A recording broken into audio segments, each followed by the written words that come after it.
Okay, I'll start you off. Here we are, ETH Denver.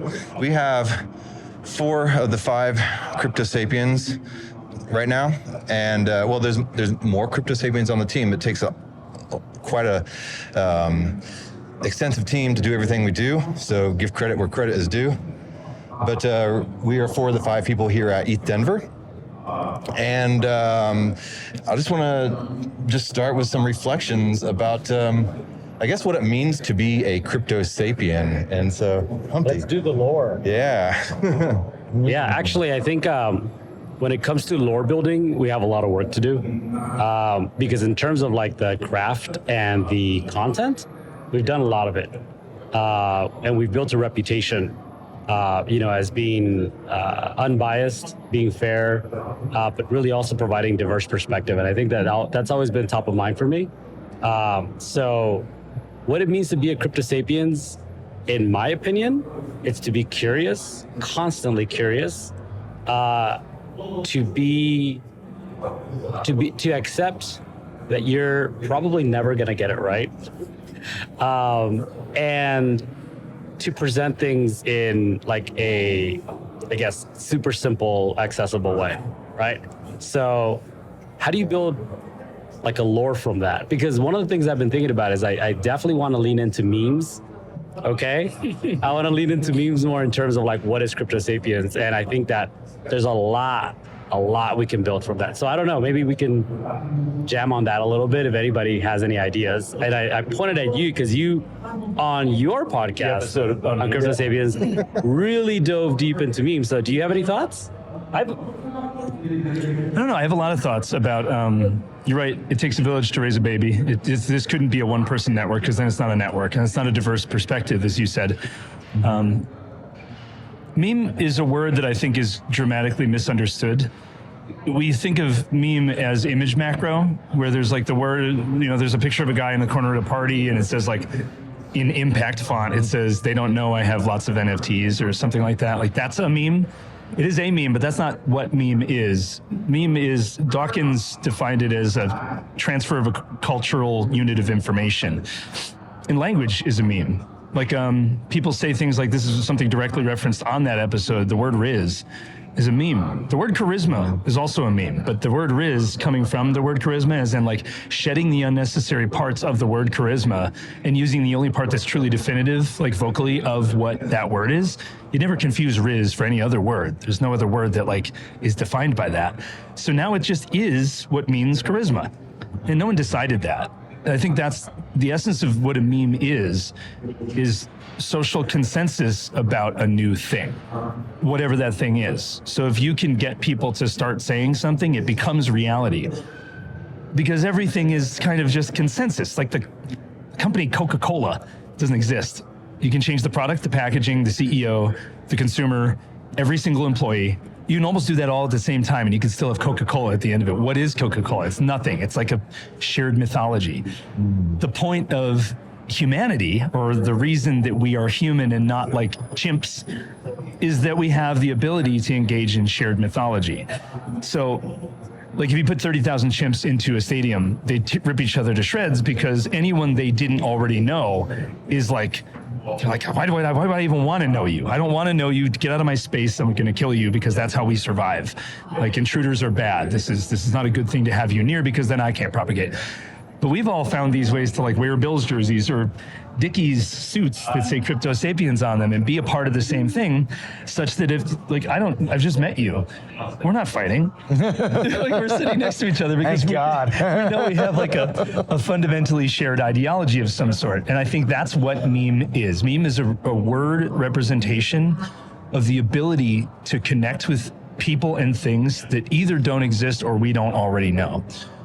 How that applies to what we're talking about, we don't know yet, because we're going to get there over the course of this. But I think memeing is, if we're talking about how to like exercise that within the Crypto Sapiens brand, it's talking about and owning the ability to explore and not feel stupid that you don't know something, Because even when we do know something, usually in 100 years, that's not actually what was true. We're just getting as close as we can to the truth all the time. And memeing that is what we're doing by constantly beating our head against the wall, trying to figure things out that we, like you said, no, we're probably never going to figure out. So to go back to like what Eureka John was prompting, how do you think your podcast, Don't Say NFT, where you said NFT a lot, That's the joke. helped, or maybe not helped, but influenced the meme of Crypto Sapiens? If we're talking about exploring things we don't know anything about and, like traversing new frontiers, development on Bitcoin has been going on since Bitcoin was around, but it was never fun. It was never like cool. You couldn't gamble on it, which is something people love doing. Exploring why we're doing anything was the point of Don't Say NFT. It was Don't Say NFT for two reasons, or it was named that for two reasons. One was that they're not NFTs. They're ordinals, or they're inscriptions, or there are a lot of other things, but it's like, we don't want the show to be like ordinals and inscriptions, because everyone's gonna be like, why would I watch that? So like it says Don't Say NFT so that people think NFT, and they go in and they understand why not to say NFT potentially, or why someone would not. And it explores not just what inscriptions are, but it uses Bitcoin and Bitcoin development in 2023 specifically, like the onset of ordinals, to figure out why we're all here. And that's why the episodes weren't like how to inscribe, what is data, what is an ordinal, what is a Satoshi, what is the mempool, like what is any, because that's not sexy. That's not what people really want to talk about. What I wanted to talk about was why we're here to begin with. What have we been doing for 20,000 years? What are we going to do for the next 20,000 years? And how do we connect and communicate in a space that's no longer geographically limited, but is difficult to communicate in because we don't have the micro expressions to lean on and the context, like the cultural context of every individual, the way someone stands, the way that their pacing is during speech, what they focus on when something enters a room tells us a lot about who they are. We have to use like GIFs and memes and Pepes and, PFPs and banners and all kinds of social media implements to get there. How is that changing the way we interact, for the better, for the worse? And what does it look like when it comes around? So I think what it contributed was a viewpoint from an ecosystem that's burgeoning, with only the participants mainly from that ecosystem, which, as we were talking a few minutes ago, was only the people who cared the most enough to try to understand what was even happening before it was cool or profitable or whatever. So blazing new trails and trying to survey the population to see why they think they're there. I still don't know. Yeah. I have no idea, It was fun thinking about it. What about you, John? First episode will be coming out, probably ahead of this dropping, but I think a couple things. One, just being at ETH Denver, if we're talking about memes, I think the whole ETH Denver team does this phenomenal job of just generating all these different memes of what this event is. Everything from like the lore they've created with these characters of the buffacorn and the spork whale and the spork marmot and there's more than I can name. And then this idea of Biddle, they still have like latched onto this, Biddle coming out of HODL, like, these are things that when people hear them, they think about this place. And I think as we think about how we begin to continue to build the lore and the memes of Crypto Sapiens, I think we can learn a lot from those, like, whether it's, maybe we need our own mascot, maybe we need, just like, it's almost like the inside jokes that then go out into the world and become the memes. I think all that is ETH Denver started as these inside jokes between a few organizers at a small little hackathon, and then just like have grown and manifested. So I think it's starting to, I guess tying it into my podcast, what I really hope to do is really draw the thread between all the humans more than what they do. I think that's part of like the meme of what we are creating with Crypto Sapiens is really being about the people as much as we are about their projects and everything they're building. And then, I hope through my series to really start to see the threads amongst all those people. What is similar and different about these people that are like living on the edge of our, our financial freedom, of our future financial systems, living on the cutting edge of art. AI is starting to get integrated. There's but everybody's like living on the front edge of something, that I think we all believe is going to be something magical, part of the future that, as we start to craft those threads, I think we start to see the humanity in what we're building, because there's a part of me that worries that this is so much tech and that the humans are actually what's important to me. Like at the end of the day, like if this technology can't make the world a better place, then I think we're in trouble. But yeah, I guess those are some of the things I think about as I enter into the season of podcasting with Crypto Sapiens, but as I reflect on ETH Denver as well. So I really like that you brought it back to like people, because I think for me in particular, I think this Crypto Sapiens has always been about like sharing stories of the people who are building this space, right? And I think that's like the easiest way you can get into this space is getting to know the people who are building it and just really understanding why, right? And maybe through that story, something resonates with you and it inspires you to, emulate and participate, in this space.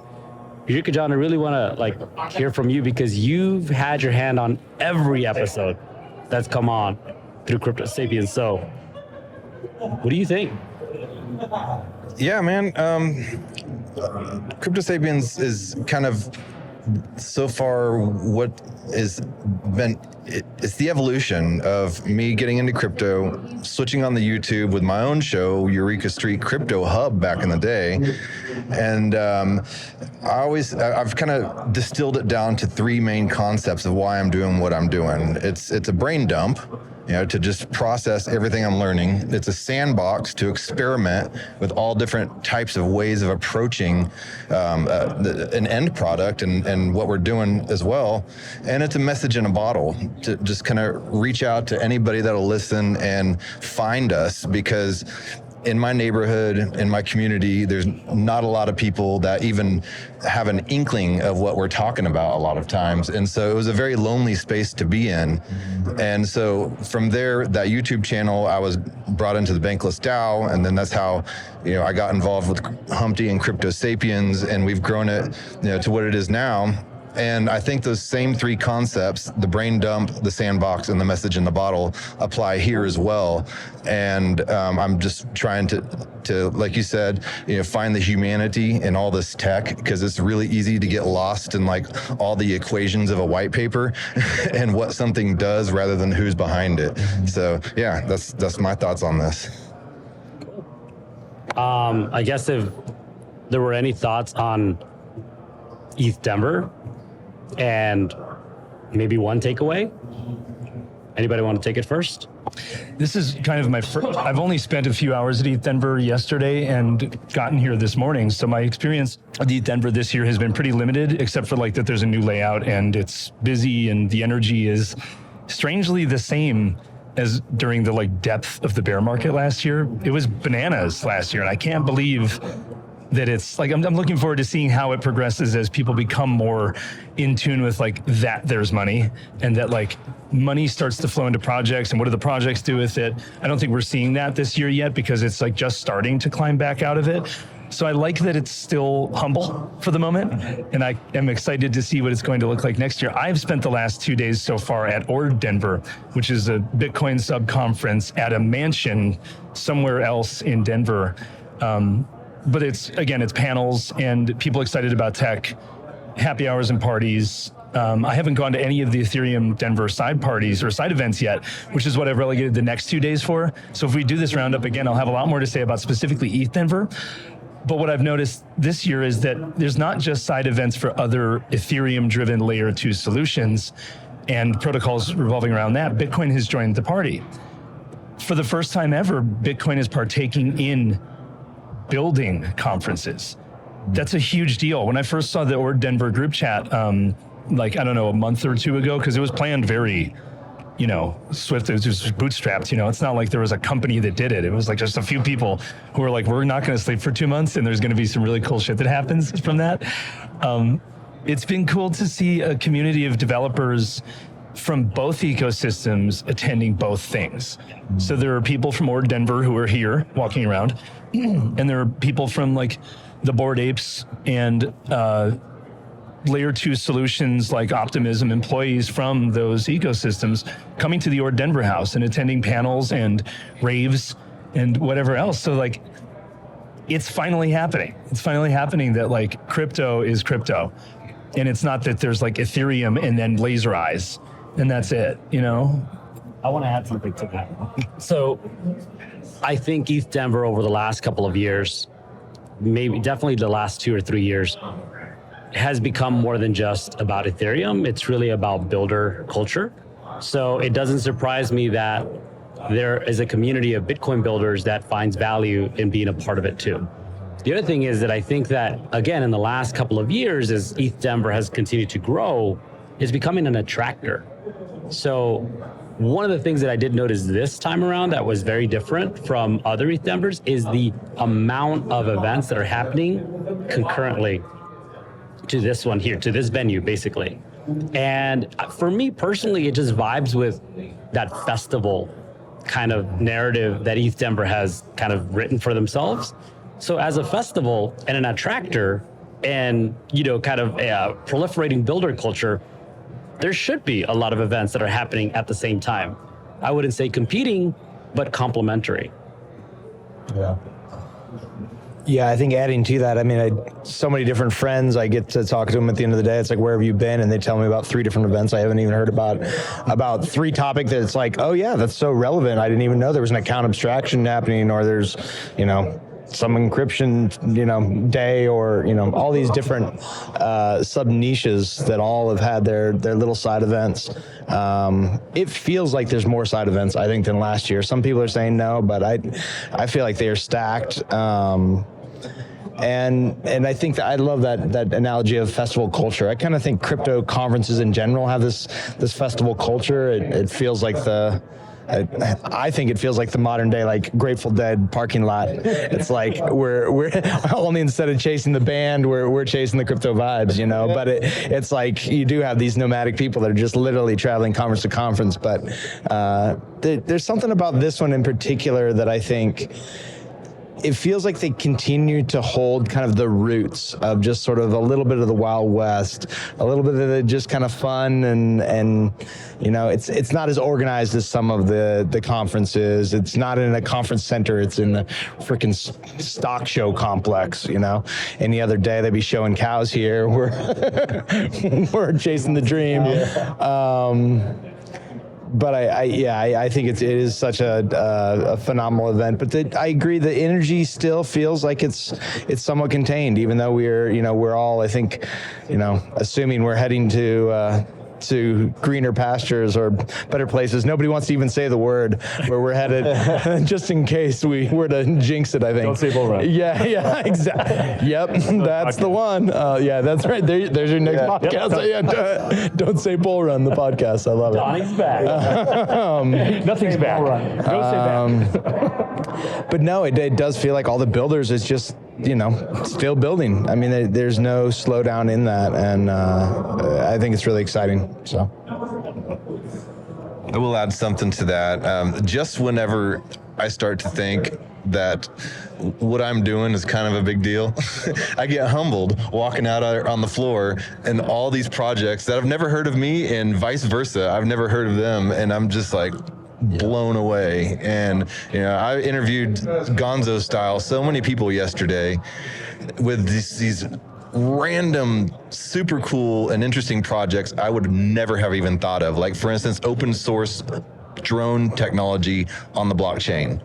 I don't know anything about that. You know, it's just like a completely different niche, and there's tons of that out there. So yeah, there's plenty of room to stretch your arms and legs out and explore in this space, and it's not going anywhere.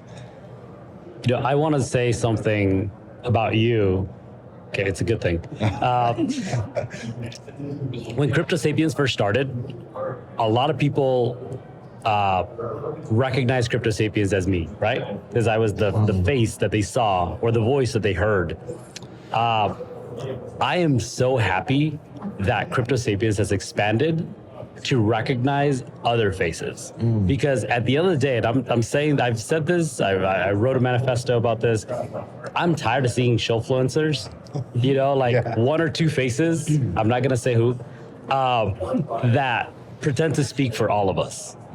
I don't think that we're in any way close to being able to even define what crypto is, or Web3, more specifically. There shouldn't be experts. So that diversity to me is important because people experience crypto or Web3 differently. And so we should represent those views. So I'm happy to see people recognize you as Crypto Sapiens and you as Crypto Sapiens and soon you as Crypto Sapiens. Because at the end of the day, Crypto Sapiens will mean more than just one person. And that's my hope. Awesome. Yeah. Rock and roll. Any further thoughts or yeah? That's it? good. All right. I'm Crypto Sapiens. Yeah. I am Crypto Sapiens. We are Crypto Sapiens. And cut.